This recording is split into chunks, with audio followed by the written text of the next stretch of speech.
অনেকে অনেকের দেওয়া কষ্ট সহ্য করতে না পেরে আত্মহত্যা করে। মনে রাখবেন, জীবনটা আপনাকে আল্লাহ দিয়েছেন, এটা আমানত। আপনার শরীরে যা কিছু আছে সব আল্লাহর দেওয়া আমানত। আপনি আমি কেউ মালিক নই। সুবহানাল্লাহ বলেন না। মোবাইলের মালিক আমি, চাইলে ভেঙে ফেলতে পারবো, কিন্তু হাতের মালিক আপনি আমি নন। সেজন্য কেউ হাত কাটলে কবিরা গুনাহ,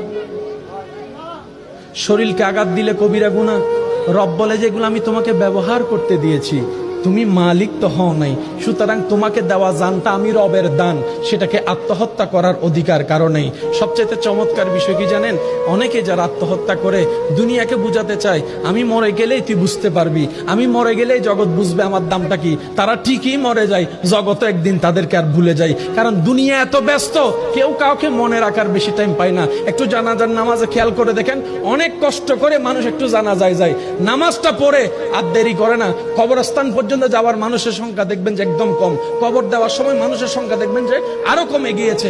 মানুষের ব্যস্ততা এমন, আজকে যেরকম আপনার আমার অন্য কারোর জন্য টাইম নাই, একদিন ওদের হবে আমাদের জন্য কারো টাইম থাকবে না। সেজন্য মনে রাখবেন, পৃথিবীর যতই আপন হোক, যতই কাছের হোক, যতই রক্তের হোক, যতই ভালোবাসার হোক, কেউ কারো আপন না, কেউ কারো আপন না। দিন শেষে বাস্তবতা মেনে নেওয়াটাই বুদ্ধিমানের কাজ। কথা বলেন ঠিক কিনা?